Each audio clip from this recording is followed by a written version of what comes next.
যেই ঘরে তিনটি কাজ হয় ওই ঘরে কখনো রিজিকের অভাব হয় না, বরং আল্লাহ তাআলা রিজিক দিয়ে ওই ঘরটাকে সব সময় পূর্ণ করে রাখেন যদি কেউ এই তিনটে কাজ তার নিজের বাসায় কিংবা ঘরে করতে পারে। প্রিয় ভাইরা, এর মধ্যে এক নম্বর হচ্ছে যেই বাসার ফ্যামিলির মানুষেরা এবং বিশেষ করে মেয়েরা সব কাজে বিসমিল্লাহ পড়ে। সব কাজে বিসমিল্লাহ পড়া যে কত বড় একটা গুরুত্বপূর্ণ ইবাদা, কত বড় ফজিলতের কথা, এটা আমরা অনেকে বুঝতে চাই না। বহু ঘটনা এরকম আছে যে বিসমিল্লাহ পড়ার জন্যে এমন এমন বিষয় হয়েছে যেটা সে কখনো কল্পনাও করতে পারে নাই। একেবারে কারামতের মতো, মুজিজার মতো ঘটনা ঘটেছে শুধুমাত্র বিসমিল্লাহ পড়ার কারণে। এই জন্য বিসমিল্লার অনেক ফায়দা, অনেক ফজিলত। এই জন্য যে কোনো কাজের শুরুতে আল্লাহর নাম নেওয়াটা অনেক জরুরি। এই জন্যে যখন আপনি বাসায় থাকবেন, আপনার বাসার প্রত্যেকটা কাজে আপনি চেষ্টা করবেন বিসমিল্লাহ পড়ে করার জন্যে।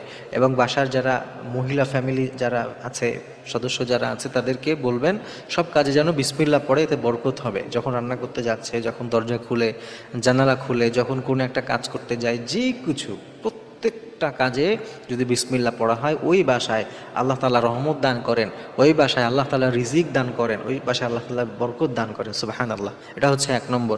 দুই নম্বরে, যেই বাসায় কোরআনের তেলাওয়াত হয়, কোরআনের চর্চা হয়, হাদিসের মধ্যে এসছে যে বাসায় কোরআনের তেলাওয়াত হয় না ওই বাসা প্রাণহীন বাসা, নির্জীব বাসা, ওই বাসায় কোনো প্রাণ থাকে না, অর্থাৎ আল্লাহর রহমত ওই বাসায় থাকে না। এই জন্য এই বাসায় সব সময় যেন কোরআন তেলাওয়াত হয়।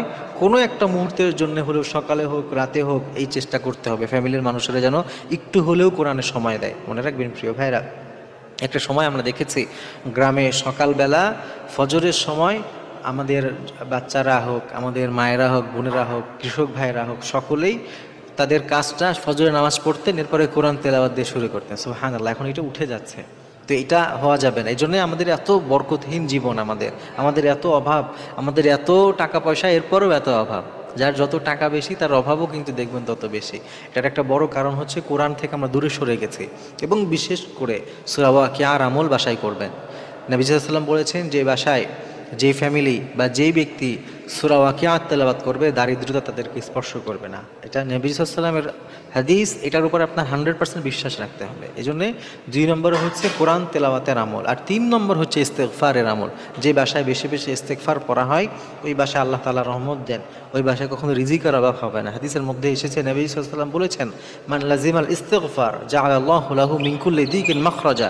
নবী সাল্লাল্লাহু আলাইহি ওয়াসাল্লাম বলেছেন, যেই বাসায় বেশি বেশি ইস্তেগফার পড়া হয়, কিংবা যেই ব্যক্তি সবসময় ইস্তেগফারের সাথে নিজেকে লেগে রাখে, নিজেকে একেবারে ইস্তেগফারের সাথে সবসময় আঁকড়ে ধরে রাখে, তার জন্যে আল্লাহ তাআলা এমনভাবে পথ খুলে দিবেন, ব্যবস্থা করে দিবেন, যেটা ওই ব্যক্তি কখনো কল্পনা করতে পারে নাই। এই জন্য প্রিয় ভাইয়েরা, এই 3টা আমল আমাদের বাসায় চালু করতে হবে এবং সব সময় কন্টিনিউ এই আমলগুলো যেন আমাদের বাসায় হয়। তাহলে দেখবেন আপনার বাসায় শান্তি আসবে, প্রশান্তি আসবে, সব রকমের মুসিবত থেকে, বালা মুসিবত থেকে, দারিদ্রতা থেকে আল্লাহ তাআলা